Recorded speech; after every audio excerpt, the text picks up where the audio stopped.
안녕하세요. 지금 화장실 갔다 왔는데 화장실이 너무 비지합니다. 그런데 많은 분들이 아침부터 지금까지 쉬지 않고 이렇게 강의를 듣고 또 함께 할 수 있어서 얼마나 감사한지 모르겠습니다. 이번 세션 강의를 맡은 이상훈 교수입니다. 반갑습니다. 네. 저는 오늘 여러분과 함께 강의를 좀 시작하면서 예수 그리스도의 복음 운동에 대한 이야기를 좀 하려고 합니다. 특별히 아까 닐콜 교수님께서 앞서서 사도행전을 정말 하나도 빼먹지 않고 계속 관통하면서 사도 바울의 그런 사역의 행진이 어떻게 이루어졌는지를 잘 디테일하게 묘사해 줬기 때문에 그런 내용은 좀 스킵하고, 그리고 실제적인 운동의 관점에서 우리 선교적 교회 사역과 또 그런 현실과 또 미래를 좀 볼 수 있는 그런 시간이 되었으면 좋겠습니다. 저도 저의 이야기를 좀 통해서 오늘 강의를 시작하려고 하는데요. 제가 선교적 교회를 만나게 된 가장 중요한 계기 중에 하나는 이 책을 읽고 나서였습니다.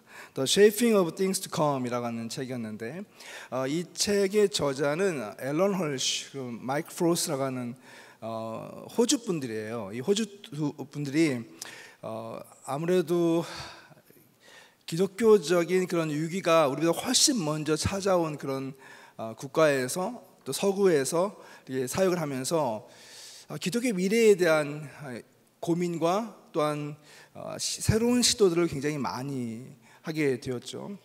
그래서 이게 2003년도 4년도에 나온 책인데, 아마 1990년대 후반부터 정말 복음을 전하고 싶지만 복음을 전할 수 없는 이런 사막 같은 그런 환경 가운데서 어떻게 우리가 복음을 전할 수 있을 것인가 라고 하는 가장 본질적이고 또 가장 중요한 문제를 붙잡고 현장에서 씨름하면서 이 책을 쓰게 되었어요.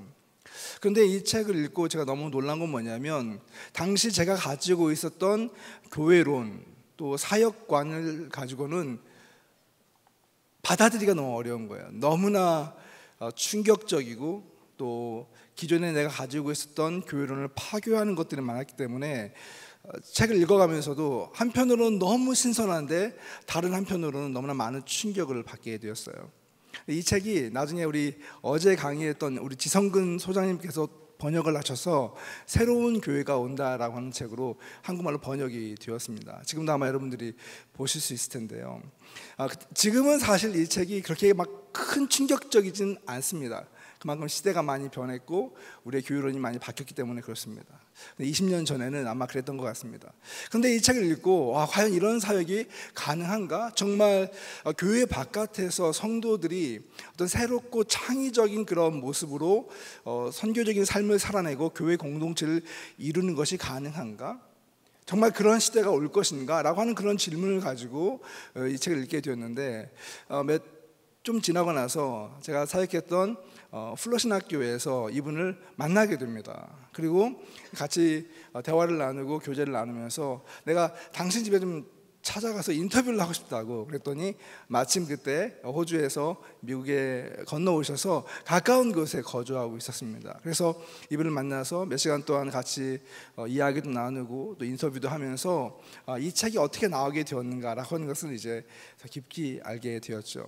아마 그러면서 이제 저의 선교적인 교회와 또 연구는 시작이 되었던 것 같습니다. 그리고 이제까지 제가 가지고 있었던 어떤 그 사고 방식 또 어떤 교회론에 대한 것들이 많이 변화가 되면서 좀 더 유연성을 가지고, 그리고 교회를 바라보고 선교를 바라볼 수 있는 그런 시각이 열렸던 것 같습니다. 이 책이 이제 잊혀진 교회의 길이라는 책이 몇 해 전에 이제 우리 한국말로 번역이 되었습니다. The Forgotten Ways라는 책인데, 이 책은 아마 선교적 교회를 공부하시고 연구하시는 분들은 아마 대부분 다 읽어야 될 책이 아닌가. 이것도 역시 앨런 헐시가 쓴 책인데, 그때의 어떤 관계를 통해서 계속 우정을 쌓아오면서 이 책이 이제 번역될 때 앨런 헐시가 저에게 부탁을 했어요. 뭐냐면 내가 한국 한국 서문을 써야 되는데 내가 너무 시간이 없다. 한국을 잘 모르기 때문에 친구인 네가 나 대신 좀 서문을 써주면 좋겠다. 그래서 제가 대신 엘로노 씨를 대신해서 이 책에 서문을 쓰기도 했습니다. 그만큼 저에게 많은 영향을 미치고 또 이제 함께 그 동반자의 길을 걷고 있는데 그 이후에 이제 저 스스로도 미국에 살면서 미국에서 일어나고 있는 다양한 선교적 교회 운동들을 보고 또 연구하는 그런 기회를 갖게 되었습니다.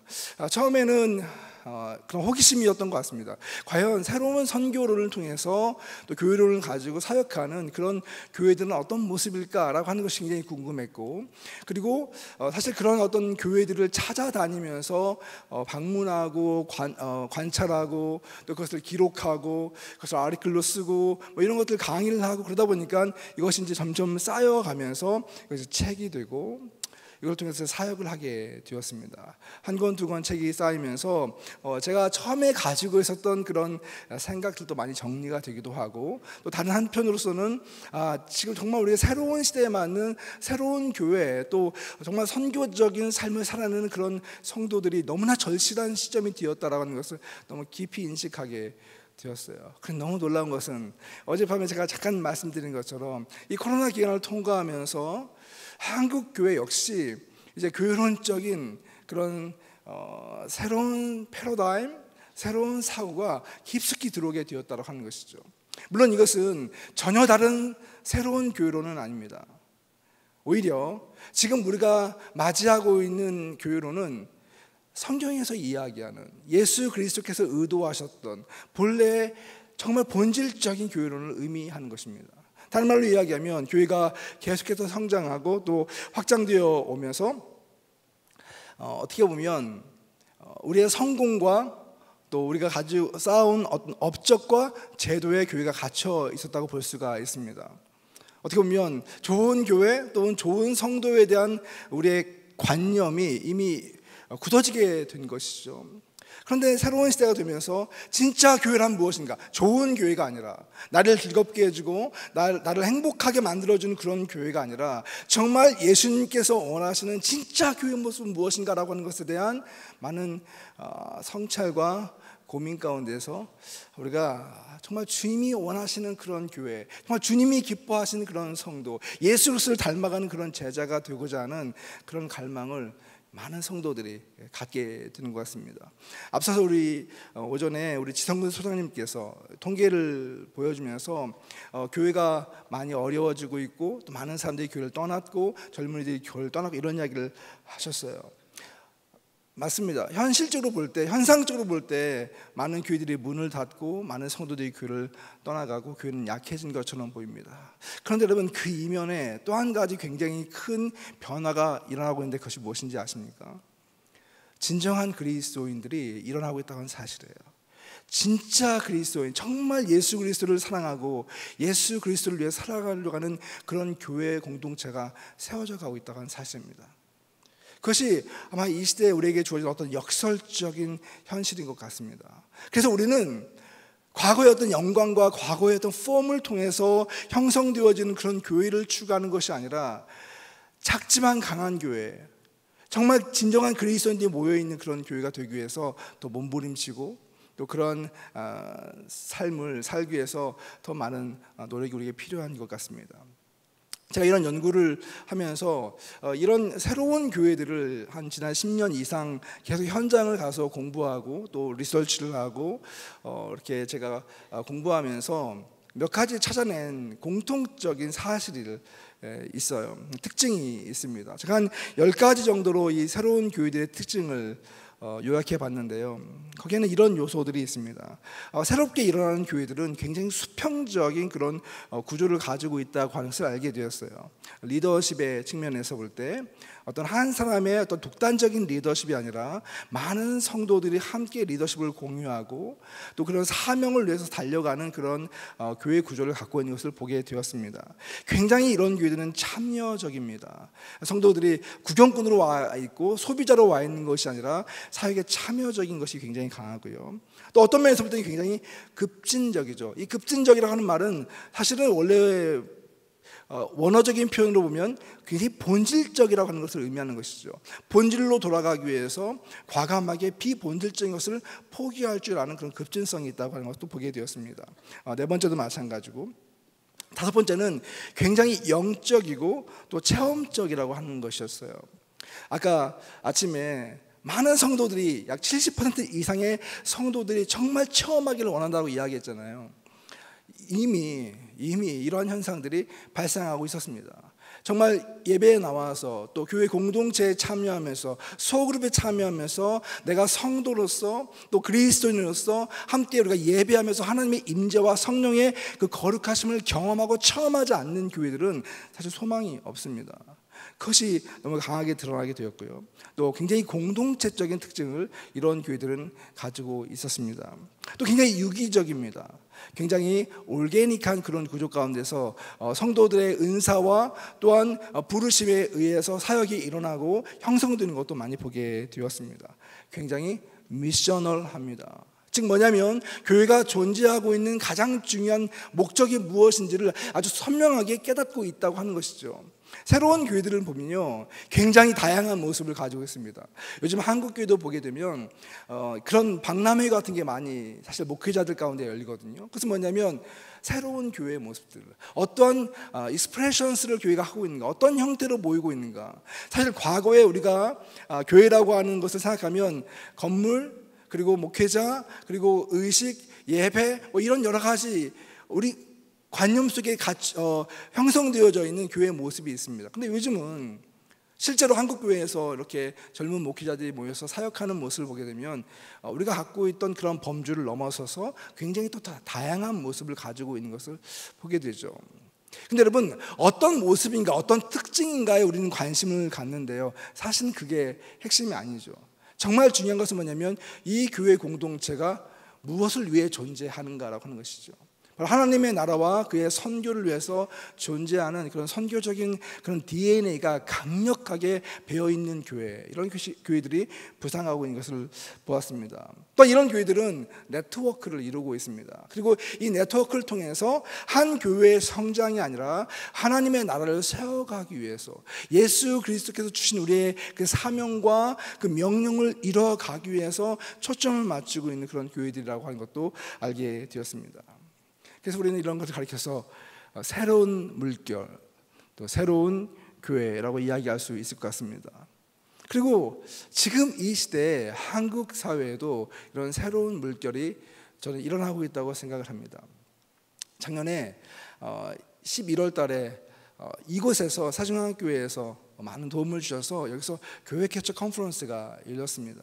사실 저희는 이 교회 개척 컨퍼런스를 닐콜 교수님이랑 같이 와서 이제 저랑 같이 컨퍼런스를 3일 동안 하게 되었는데, 그때는 처음 이것을 기획하면서 한 30명 정도, 40명 정도의 교회 개척자들이 모여서 같이 대화를 나누고, 그리고 어떤 우리의 고민을 나누고 또 그런 전략을 나누기를 원했습니다. 그런데 이것을 오픈하고 나서 며칠 있다가 우리 김상인 목사님에게 연락이 왔어요. 큰일 났다는 거예요. 100명 이상이 등록을 했대요. 문제는 뭐냐면 이분들 등록비도 그때는 없었고 먹이고 재우고 이런 거 다 해야 되는데 갑자기 어디서 재워드리지? 어떻게 밥을 먹여드리지? 이런 고민이 실제적으로 들었죠. 그래서 깜짝 놀랐습니다. 이 짧은 시간에 어떻게 이 100명이 넘는 사람들이 등록을 하고 그 가운데는 대부분 다 30대, 40대 혹은 20대 이런 젊은 분들이 모여서 교회 개척에 대한 이런 고민을 나눌 수 있을까? 그 자체가 너무 놀라웠습니다. 황대겸 목사님께서 너무나 서포트를 잘 해주셔서 이 100명이 넘는 사람들이 함께 모여서 3일 동안 너무 좋은 시간을 가졌어요. 근데 여러분, 저는 이 모임을 통해서 저의 놀라운 어떤 새로운 관점을 형성하게 되었습니다. 왜냐하면 이렇게 절망적인 상황 가운데에서 어쩌면 한국교회의 미래가 없다, 한국교회는 끝났다라고 이야기하는 그런 비관론자들이 이야기하는 그런 관점이 있는데요, 저는 이곳에서 새로운 교회들이 세워지고 있는 것을 보았습니다. 정말 아무것도 갖고 있지 않고 겉으로 볼 때는 드러낼 것 별로 없는, 자랑할 것 별로 없는 그런 사역들이지만, 이 사역자들이 너무 귀한 것은 뭐냐면 각각 다른 상황과 다른 장소에서 다른 대상들을 대상으로 해서 정말 복음의 기초에서 교회를 세워가고 있는 그런 모습들을 제가 확인했기 때문에 그렇습니다. 사람들이 볼 때는 그들한테 갈채를 보내지 않습니다. 박수를 치지 않아요. 아직 그들을 향해서 주목하지 않습니다. 관심이 없어요. 그런데 제가 볼 때는요, 하나님께서 이 시대에 새로운 운동을 일으키고 있다고 하는 것을 보게 되는 거예요. 왜냐하면 정말 복음의 기치를 내리고, 그리고 한 영혼을 구원하기 위해서 자기의 삶과 자기의 생명과 자기의 대가를 치르고 있는 많은 젊은 사역자를 보면서 하나님께서 한국교회에 지금 새로운 운동을 불러일으키고 있다고 하는 것을 확인할 수 있었습니다. 제가 어제 잠깐 말씀드렸죠. 지금 이 시대는 누가 봐도 위기의 시대가 맞습니다. 그러나 하나님께서는 항상 위기의 시대에 그분의 일을 이루어 가십니다. 여러분, 이 땅에 일어나던 수많은 선교 운동과 부흥 운동이 언제 일어난지를 아십니까? 교회가 막 번성하고 좋은 어떤 사람들이 있고 유명한 리더들이 있고 많은 어떤 부흥이 일어났을 때 하나님의 부흥이 일어나는 게 아닙니다. 하나님의 부흥은 언제나 사람들이 생각할 때 가장 끝이라고 생각하는 그 순간, 절망이라고 생각하는 그 순간, 어둠의 그 끝을 달고 있는 그 순간에 하나님은 소수의 사람들을 통해서, 그들을 통해서 꿈을 주시고 비전을 주시고 또 새로운 열정을 주시고, 그리고 헌신을 허락하셔서 그것에서 새로운 물결을 일으키세요. 그 운동은요, 처음에 볼 때는 아무것도 아닌 것처럼 보여요. 중앙에서 볼 때는 그 사람들은 아주 변방에 있는 소수의 사람들이고 아주 주목받지 못하는 그런 영향력 없는 사람에 불과합니다. 그런데 하나님께서는 그들의 그 끝없는 열정과 헌신과 눈물과 그 삶을 보면서 그들을 통해서 새로운 삶을 붙여주시고 또 모아주시고 또 그렇게 힘을 주시고, 그래서 그들을 통해서 새로운 물결을 만들어 가세요. 저는 그런 의미에서 지금 한국교회는 굉장히 중요한 시점에 와 있다라고 저는 생각합니다. 오늘 프레시 컨퍼런스가 이렇게 열리고 많은 분들이 와 주셨는데요, 이 프레시 컨퍼런스를 우리가 기획하면서 꿈꿨던 것은 바로 그것입니다. 한국교회를 뒤집어 놓고 한국교회에 어떤 엄청난 영향을 미치고, 이것이 아닙니다. 우리가 원하는 것은 뭐냐면 정말 이런 고민을 하고 이런 갈증을 가지고 있는 사람들, 이런 열정을 가지고 있으나 혼자서 떨어져서 나 혼자 이 고독한 싸움을 하고 있는 것이 아니라 우리가 함께 하나님의 나라를 위해서 같이 기도하고 있고 같이 그 여정을 걷고 있는 많은 동료들이 있다고 하는 것을 확인시켜주고 싶어서 이 컨퍼런스가 열린 거예요. 하나님은 새로운 시대에 맞는 새로운 교회를 세우시고 새로운 리더를 일으키십니다. 우리가 그런 어떤 열정과 꿈을 가질 수 있기를 저는 간절히 바라요. 그런 관점에서 볼 때 우리가 Jesus Movement, 예수님이 일으키시는 그런 운동들의 어떤 그 특징들을 좀 볼 필요가 있습니다.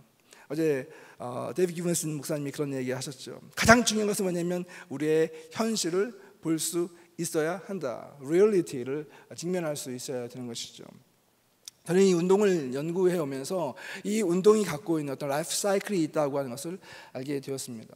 우리 인간들도요, 다 라이프 사이클이 있습니다. 사실 제가 한 20년 전, 30년 전만 하더라도 엄청나게 건강한 사람이었어요. 물론 지금도 건강합니다. 그런데 그때는 진짜 뭘 해도 피곤한 줄을 몰랐어요. 그런데 조금 시간이 지나고 50대가 지나가고 그러면서 육체적인 어떤 소양보다 이 정서적인 면에서 더 많은 변화가 있는 것 같아요. 중년을 넘어가면서 마음이 부드러워지고 음악을 들으면 눈물이 나오고 막 드라마를 보면 눈물이 나고 이런 일들이 발생해요. 그러니까 라이프 사이클 속에서 제가 조금씩 이제 나이를 먹어가는 것이죠.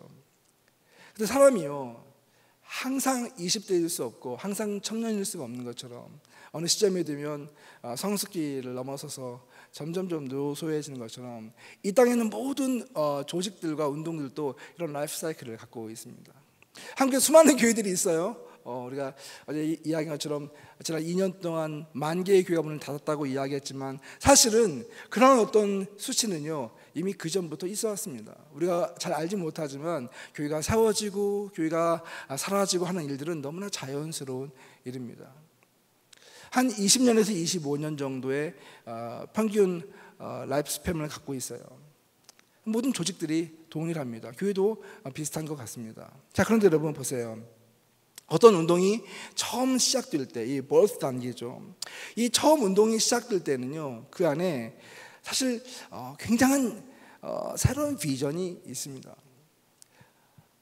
새로운 부흥이 발생하는 그것은 단지 우연한 어떤 한 사람의 능력에 의해서 발생하는 것이 아닙니다. 그것은 이미 기존에 있었던 어떤 체제나 운동이 쇠락하고 더 이상 소망이 없게 될 때 새로운 곳에서 새로운 꿈을 가지고 있는, 어떻게 보면 거룩한 불만을 가지고 있는 사람들에 의해서 이 운동이 촉발이 되는 것이죠. 이들은 영적으로 볼 때 하나님과 깊은 씨름을 통해서 하나님의 뜻을 분별하고 하나님의 인도하심을 받으려고 하는 그런 영적인 사람들입니다. 그들에게는 꿈이 있습니다. 비전이 있습니다. 당장 지금 아무것도 보이지 않지만, 큰 능력이 없는 것처럼 보이지만, 그러나 하나님이 주신 꿈과 비전을 마음에 품고 당장 먹을 것이 없고 힘들어도 그것을 버텨냅니다. 제가 미국에서 이제 사역을 계속 하고 있기 때문에 거기서 이제 교회를 개척하시는 목사님들을 많이 만나는데, 제가 되게 사랑하는 한 친구 목사님은요, 유학을 와서 공부를 하다가 한 교회에서 이제 한 공동체에서 초청을 받아서 교회를 개척하게 되었어요. 근데 그 지역이 저희가 한인들이 많이 있는 곳에서 한 1시간 반 정도 가야 되는 그런 곳입니다. 한인도 별로 없어요. 근데 이제 제가 그 친구가 교회를 개척하고 얼마 있다가 이제 저희 와이프랑 같이 거기를 방문하게 되었는데 너무 큰 충격을 받았어요. 왜냐하면 사실 미국에 살고 있잖아요. 괜찮거든요. 그런데 그곳에 가니까 이 목사님이 집이 없고 그냥 예배를 드리고 있는 웨어하우스에 방 한 칸을, 사무실 한 칸을 개조해서 거기에 매트리스를 깔고 거기서 먹고 자고 하고 있는 거예요. 아이들이 둘이 있는데, 남자아이 둘이 있는데 그 아이들을 데리고. 근데 그 지역의 문제가 뭐냐면 얼마나 더운 지역인지 온도가 거의 한 여름이 되면 40도가 넘는 온도가 몇 달 동안 지속되는 곳입니다. 근데 여러분 보세요. 1층 콘크리트로 지어진 건물에서 30대 젊은 부부가 어린 꼬맹이를 데리고 거기서 교회를 개척해요. 지금은 그때도 훨씬 낫습니다. 사역도 너무 잘하고 또 좋은 교회 사역하고 있습니다. 근데 제가 그런 모습을 보면서 이 개척자의 모습이 이런 모습인 거죠. 당장 우리가 볼 때는 너무 사실은 이해할 수 없는 선택 아닙니까? 그리고 어떻게 보면 남들이 가고 싶지 않은 그 길인데, 한 가지 분명한 것은 뭐냐면 남들이 보지 못하는 꿈과 비전이 그 가슴 속에 있었다는 것은 분명한 것 같아요. 그 꿈과 비전이 있었기 때문에 당장의 어려움과 고난을 극복할 수 있는 그런 용기가 그 안에 있는 것이 아닐까요? 그렇기 때문에 그 안에 헌신이 있고 또 사역을 하게 됩니다. 그 다음에 보면 이제 성장기에 접어들게 되죠. 이 성장기가 되게 되면 이제 굉장히 또한 변화들이 있게 됩니다. 그것은 뭐냐면 우리가 갖고 있었던 꿈과 비전들을 구체화시키는 단계에 이르게 되는 것이죠. 그래서 어떤 아이디어를 실행으로 가지게 되고, 또 리더가 가지고 있었던 어떤 직관과 비전들을 함께 실천할 수 있는, 실행할 수 있는 그런 팀원들이 생기게 되기도 하고요. 또 이때는 막 성장해 가면서 굉장한 유연성과 동시에 통제력을 갖게 되는 것이죠. 이 운동이라고 하는 것은요, 어떤 정체성이 되게 중요합니다. 즉 우리가 누구인가, 우리가 무엇을 위해 존재하는가라고 하는 것이 명확한 상태에서 이것을 성취해가는 과정 가운데서 나타난 여러 가지 문제와 도전들에게 아주 유연하게 반응할 수 있는 그런 운동력과 유연성이 함께 있다라고 하는 것입니다. 그리고 이때는 이제 점점 성장해 가기 때문에 팀원들을 세우고 그들에게 리더십을 이제 이양해주고 또 함께 분배하는 그런 과정도 생기게 되죠. 이 당시에는 가장 좋습니다. 왜냐하면 함께 참여하는 분들이 성장을 같이 경험하고 있기 때문에 이 사역에 대한 굉장한 의미를 다 갖게 돼요. 그리고 리더뿐만 아니라 다른 리더들 역시 그 사역에 참여하면서 자기의 헌신과 또한 자기의 이 존재를 바쳐서 사역에 참여하게 되는 것입니다. 전성기가 오는 것이죠.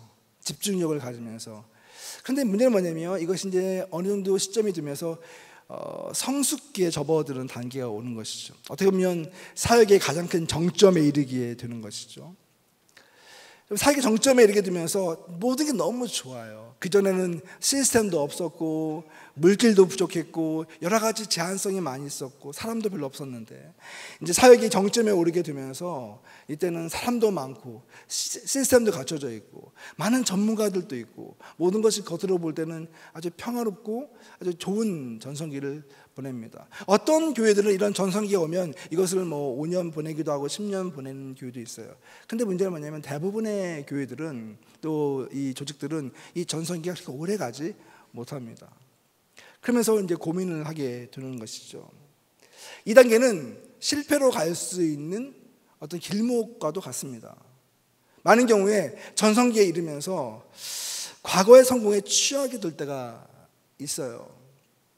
그러면서 미래를 바라보지 못하는 것이 너무 성공에 취하다 보니까, 또 이상과 또 현실이 있는데 너무 성공 가도를 달리다 보니까 이 현실을 보지 못하면서 거기서 나타나는 어떤 이상과 현실의 갭이 있기도 합니다.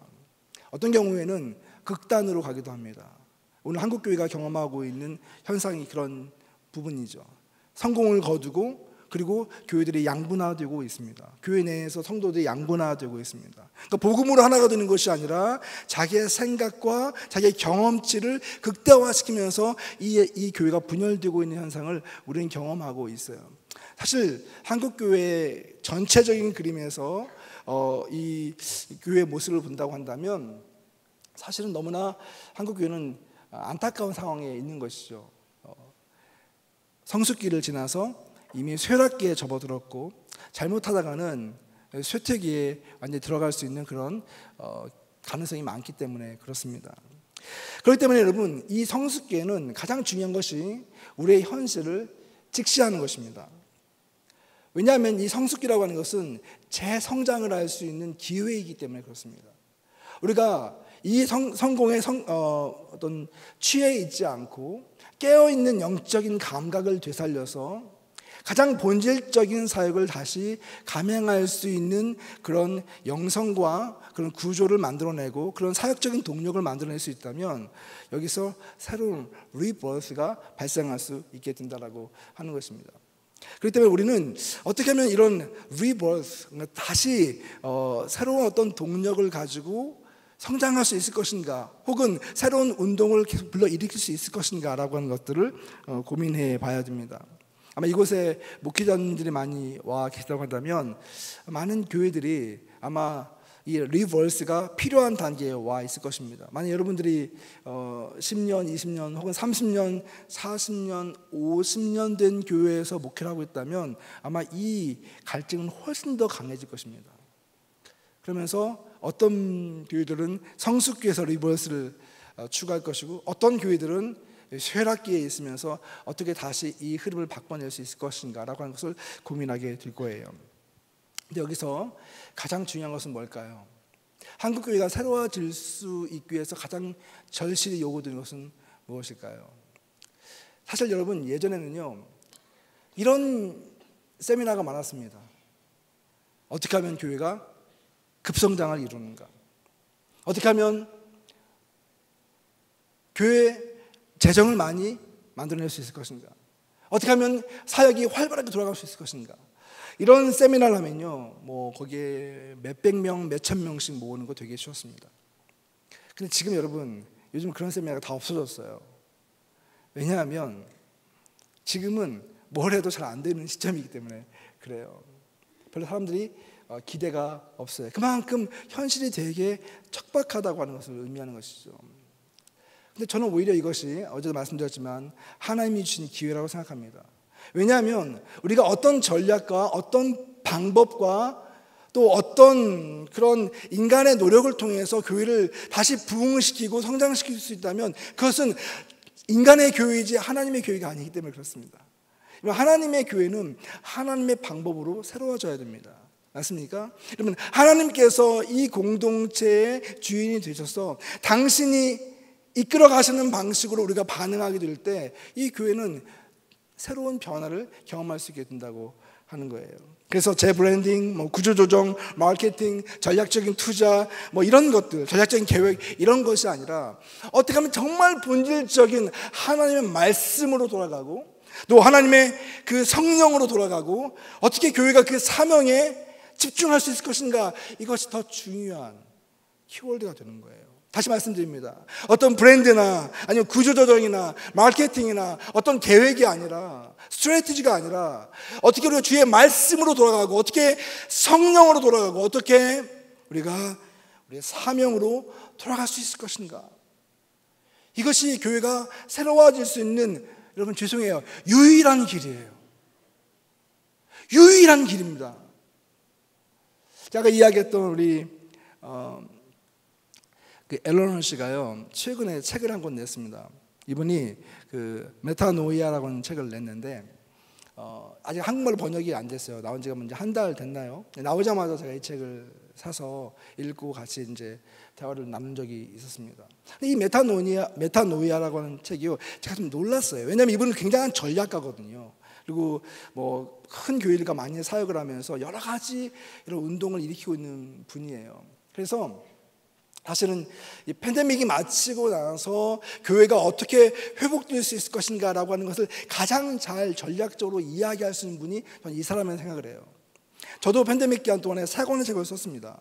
그래서 팬데믹 기간 동안에 어떻게 교회가 이 위기 가운데 반응하고 새로워져야 할 것인가, 제 마지막 책 제목이 리프레시예요. 최근에 나온 게. 거기에서 이 프레시 컨퍼런스가 나왔어요, 사실은요. 그런데 이 리프레시, 근데 여러분 이 최고의 전략가가 책을 썼는데 그 책 제목이 뭐냐면 메타노이아. 이 책의 제목은 뭐냐면 회개라고 하는 뜻입니다. 회개. repent, repentance. 물론 이것을 단지 우리의 어떤 정서적이고 감정적인 차원에서 회개를 이야기하는 게 아니라 새로운 패러다임을 우리가 장착하고, 그리고 정말 하나님이 원하시는 선교적인 그런 구조와 선교적인 교회와 선교적인 회중을 만들어내기 위해서 우리가 어떻게 본질로 돌아갈 수 있을 것인가라고 하는 것을 이야기하는 것이죠. 저는 그 내용을 보면서 굉장히 감사했어요. 여러분, 이런 회개라고 하는 것은 알리스터 맥크러스가 말한 것처럼 급진적인 마음의 변화를 의미하는 것입니다. 또 다른 말로 이야기하면 우리 어떤 지적인 그런 인텔렉츄얼한 리오리엔트 방향 전환을 의미하는 것입니다. 그런데 단지 우리가 어떤 새로운 것을 보고 동의하고 거기에 대해서 받아들이는 차원이 아니라 그 다음에 또 한 가지 중요한 것이 있습니다. 그것은 뭐냐면 embracing a new way of thinking and living. Embrace a new way of thinking and living. 무엇입니까? 우리의 생각에서만 끝나는 것이 아니라 삶의 새로운 방식을 받아들여서 우리의 삶의 방향이 달라지고 삶의 내용이 달라진 것을 의미한다고 하는 것입니다. 즉 우리가 하나님의 선교적인 그런 소명을 붙잡고 선교적인 교회가 되고 선교적인 회중이 된다고 할 때, 선교적인 제자가 된다고 할 때 가장 중요한 것은 무엇일까요? 우리 교회에서 어떤 좋은 프로그램을 만들어서 우리에게 이런 것도 하세요, 거기에 우리가 참여하는 그 차원에서 끝나는 것이 아니라 내 개인이 하나님 앞에서 단독자로 서서 내 자신의 존재가 무엇인가, 나는 무엇을 위해서 부름 받았는가, 나는 무엇을 위해서 살아야 되는가라고 하는 존재론적인 그런 고민과 질문을 주님께 던지고 내 삶을 통해서 주님이 이루고자 하는 그 가장 고귀한, 가장 본질적인 그런 사명을 붙잡고, 그리고 그 사명을 이루기 위해서 외롭고 고독한 길을 가는 용기 있는 결단의 삶을 살 수 있는 성도가 될 수 있는가, 이것을 의미한다고 하는 것입니다. 그리고 그런 성도들이 한 명, 두 명 모이게 된다면, 우리 교회 공동체 안에 그런 성도들이 더 많아지게 된다면, 결국 이것은 한 사람의 회심과 한 사람의 어떤 운동으로 끝나는 것이 아니라 그것이 바로 공동체적인 변화를 추구하게 되고 공동체적인 영향력을 미치게 되고, 그것이 한 교회의 어떤 변화가 다른 이웃 교회와 옆에 있는 교회에게 영향을 미치게 될 것이고, 마치 한 작은 이런 파동이 큰 파동을 만들어내는 것처럼 성령님께서는 그러한 사람과 그런 교회를 통해서 교회를 새롭게 하시고 변화시킬 것이라 하는 것이에요. 여러분, 그런 믿음이 여러분 가운데 있으십니까? 여러분, 우리가 정말로 우리 교회가 변하길 원하고 우리 공동체가 변하길 원한다고 할 때, 여러분 내 안에 그러한 가능성과 부르심이 있다고 하는 것을 여러분 믿고 계십니까? 여기는 많이 사역하고 있는 우리 사역자 여러분, 우리 비전 선교사님들, 또 목회자 여러분 안에 하나님께서 정말 여러분에게 주신 그 원초적인 그 부르심, 그 첫 부르심에 여러분이 반응하게 될 때, 그리고 그 부르심에 내가 온전히 순종하게 될 때, 물론 그 과정은 대가 없는 과정이 아니겠죠. 뭔가 대가를 치르고 또 고통을 치르고 때로는 아프고 힘겨운 과정을 통과하겠죠. 그러나 그 과정을 통과하면서 내가 주의 부르심에 반응하게 될 때 나로 인하여서 내 주변에 있는 사람과 우리 공동체와 교회가 바뀔 수 있다고 하는 그 믿음을 갖고 계시냐고 하는 것을 묻고 싶은 거예요. 앤티 라이스이 이런 이야기를 했습니다. 우리가 늘 기도하는 기도 제목, 당신의 나라가 이 땅에 임하시옵소서. 우리 주님께서 우리에게 가르쳐주신 기도잖아요. 하나님의 나라가 이 땅에 임하여 주시옵소서. 근데 이 Your kingdom come, 이 기도가요, 사실은 하나님 당신께서 이곳에 오셔서 빨리 뭔가를 변화시켜 주세요가 아니라 그 속에 있는 진짜 의미는 뭐냐면 우리 자신을 하나님 나라의 그 운동에 얼라인하는, 맞추는 그러한 기도라고 하는 것을 일깨워 줬어요. 즉 하나님께서는 이 사역을 다른 누군가를 통해서 이루려고 하는 것이 아니라 바로 성도 한 사람 한 사람, 예수 그리스도를 주로 고백하고 따르는 그 한 사람 한 사람을 통해서 이루어가기를 원하신다고 하는 거예요. 선교적 교회는 무엇일까요? 저는 한국교회의 선교적 교회 운동을 오랫동안 지켜보고 또 함께 협력하고 사역하면서 제 마음 가운데 드는 한 가지 아쉬운 점이 있었습니다. 그것은 뭐냐면 많은 경우에 선교적 교회를 어떤 새로운 형태로 생각할 때가 많아요.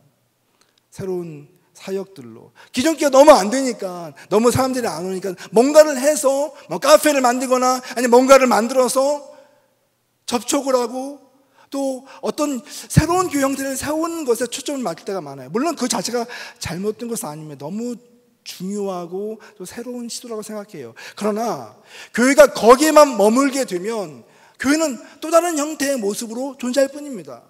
그 교회가 정말 필요한 것은 무엇입니까? 바로 선교가 그 안에 살아있어야 되죠. 하나님의 사명이 그 안에 있어야 되죠. 그 안에 있는 공동체인 사람이 비록 소수의 사람이라 할지라도 그 소수의 사람들이 그 소명을 같이 공유하면서 새로운 방식을 통해서 사람들과 접촉을 하고 관계를 쌓고 그리고 복음을 전하고 하나님의 나라가 그들 가운데로 임하고 그들 가정 가운데 임하고 그 지역사회에 임하게 하는 그러한 몸부림과 그러한 열정이 녹아지게 될 때 그것이 선교적 공동체가 되는 것이 아닐까요?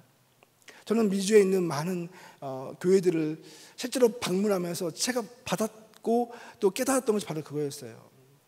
굉장히 다양한 운동이 있습니다. 다양한 형태가 있습니다. 그러나 한 가지 정말 중요한 것은 무엇입니까? 그 핵심이 복음이라고 하는 것입니다. 형태가 아니에요. 폼이 아니에요.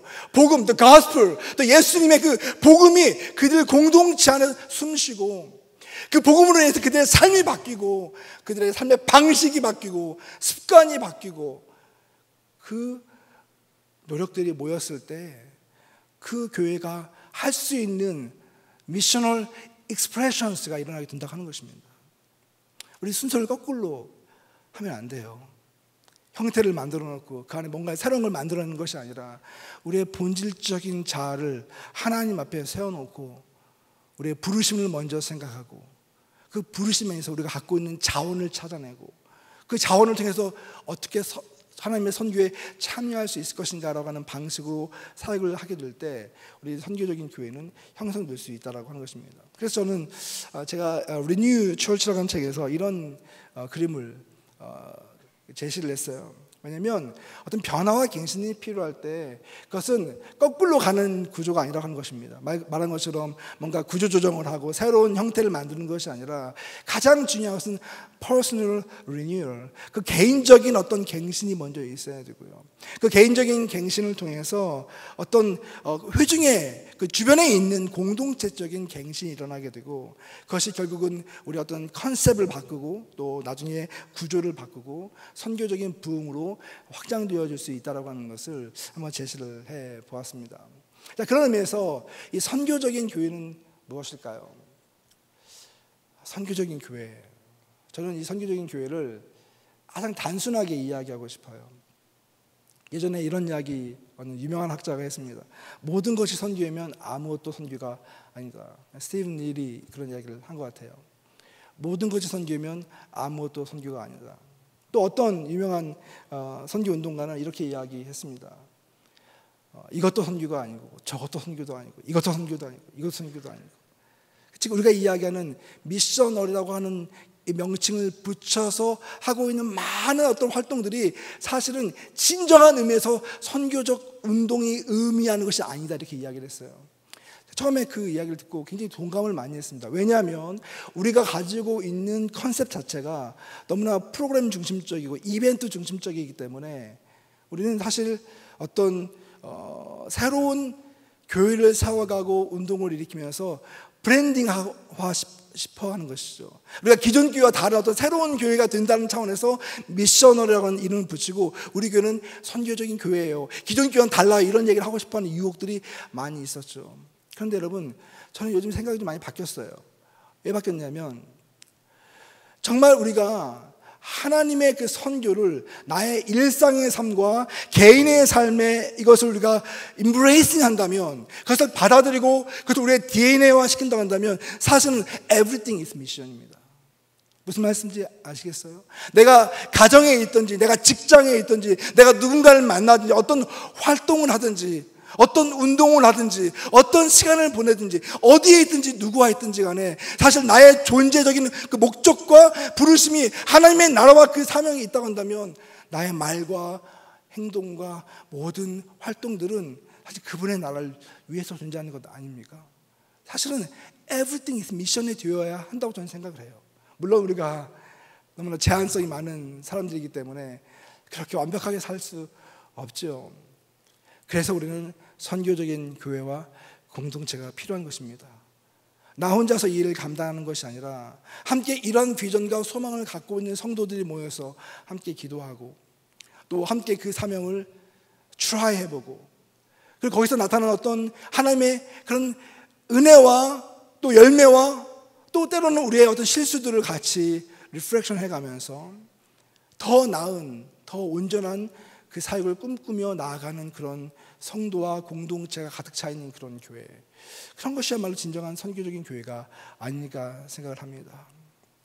여러분에게 강의를 마치면서 짧은 시간이지만 그런 도전을 다시 한번 드리고 싶습니다. 나는 선교적인 존재로 하나님 앞에 서 있는가? 그리고 우리 교회 공동체, 또 내가 함께하고 있는 그 공동체는 하나님의 선교를 가장 중요한 모토로 삼고 또 그것을 위해서 씨름하며 기도하며 눈물 흘리며 대가를 치를 준비가 되어 있는가? 감사합니다.